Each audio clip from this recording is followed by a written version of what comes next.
Hey guys, what's up? It's Skytrooper88 here, and I just want to talk about the non-commissioned officer creed. So, it kind of ties into what I was talking about last week last video I had with why the Army or other branches are having such a hard time recruiting leadership, right? So today I want to talk about the non-commissioned officer creed.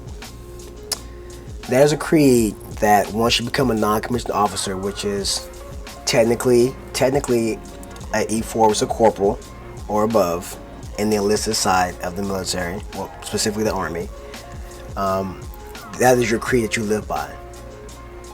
So I say that and I look that way because do we all do it all the time? No one's perfect, but it is a SOP, a standard of operating procedure, or a Bible that you should kind of read from and kind of like memorize and do, right? If you know anything, reading is amazing, but putting it into application is what actually makes stuff happen. So this will be a disclaimer. I'm not perfect. As a new NCO, well, let me get this. There's a difference between an NCO and a like E5, E6, E7, E8, E9, right? Big difference. E's 5 and above are just holding a position for people. Non-commissioned officers are living by the creed as much as possible. Big difference. I know we all know someone or some people that fall into both of these categories, and for the most part, I think as a non-commissioned officer, we fell into these categories simultaneously starting out because we don't know and we're learning, right? But once you kind of get up in rank 7, 8, you should fall into the non-commissioned officer category, right? Which a lot of people fall short of that. Trust me, I know. So let's just break it down. I'll probably do some different parts. I don't want to keep this video too long. Like my other one was like 10 minutes, so I'll try to do less than that. So it starts out by saying, no one is more professional than I. I am a non-commissioned officer, a leader of soldiers. What does that mean? Ain't nobody in the Army more professional than I. That means I should uphold myself and carry myself with the greatest respect and confidence, right? No one is more professional than I. That means my job that I do, you can't do it better than me, right? No one's more professional than I. No one does anything that I do at the level is. That's what it's supposed to mean. Did we actually do that sometimes? Probably not. We fall short a lot, right? But that is our goal, right? It says a leader of soldiers. What does that mean? I lead soldiers.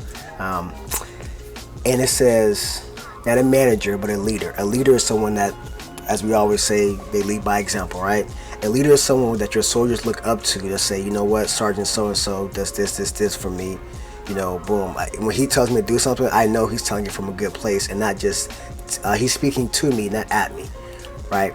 And that's a very important thing. You're a non-commissioned officer. You're speaking to your soldiers. It peers, subordinates, or, higher up than you, right? Speaking to people, because everyone has a personality. Everyone's characters are different. But there is a level of respect that you should give each and every person, right? It says, as a non-commissioned officer, I realize that I'm a member of a time-honored corps, which is known as the backbone of the Army, which means that this is not something new, right? It's something that's always been there since the beginning of the creation of non-commissioned officers.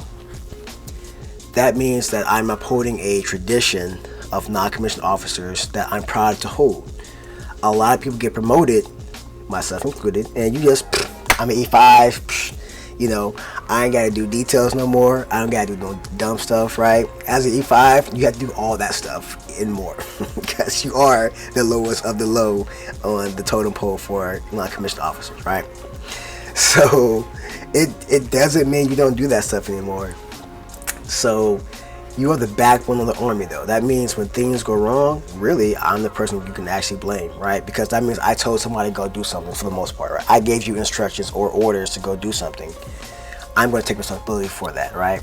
When things need to be done, you can count on me, right? I'm here for that, right? I'm here to uphold the standard that the military, the Army has set for each and every person that's in here, whether it be officers or lower enlisted, or even my peers as non-commissioned officers. All right, so that is the first stanza. And again, this is just in my interpretation of the non-commissioned officer creed, right?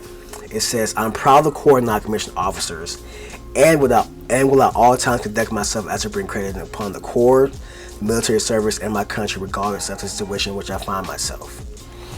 That means integrity is super important in this sentence, right? It means no matter what's going on, if someone's watching me or they're not watching me, I'm going to uphold the standards that are set forth for me. One, because people are watching me.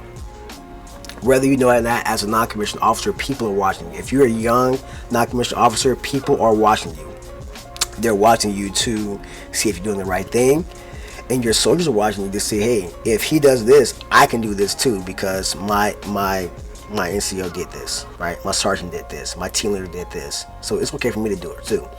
I think I said in the last video, there was a sergeant major who used to correct people, and his son now, he's a captain. And he said, why did you do that? When I was a kid, walking around Fort Jackson, he said, because if I allow you to do something, that becomes the standard, right? That becomes the standard. So we want to uphold a great standard. We want to uphold a great image as a non-commissioned officer. And if you can't do that, I'm not saying give up your rank and go back to E4, but I am saying give up your rank and go back to E4, right? If you're not progressing and trying to get better, go back to be E4, right? Because when people need you as a peer, I need you to step up when I can't do something, right? Because I know somebody's watching you and they're going to need you to step up too. So that is going to be our first video. Well, actually, let me finish up. It says, I will not use my grade or position to obtain pleasure, profit, or personal safety. Right? Real quick. I mean, I guess you can comment below how many times you see someone not follow that rule, right? And I guarantee you, I've done that too when I first started, right? I do it sometimes, even now, subconsciously, because sometimes we just think that, hey, I ain't got to do that, right? I'm an E5, I'm an NCO, I'm E6, E7, E8, I'm a sergeant major, from CSM. My position puts me above everyone else that you gotta go, I don't, right? Which is kind of messed up, right? Because again, like I said, people are watching you, and most of your subordinates are watching you, because what you allow to happen becomes the standard, right? So I'll finish up on that later, but that's it for this video. And I'll have more videos. I just want to keep it a little bit shorter. I know it's like 7.5 minutes, but hey, hopefully you enjoyed it. Like, share, and comment. Really, give me a comment. Tell me what you think about non-commissioned officers, how they could do better. Tell me some good non-commissioned officers that you have, right? That you have seen. Tell me something about some bad ones. Tell me some stories. I'm here to listen. I'll come on another video on the next couple of lines, and hope you like it as well. All right, have a great day.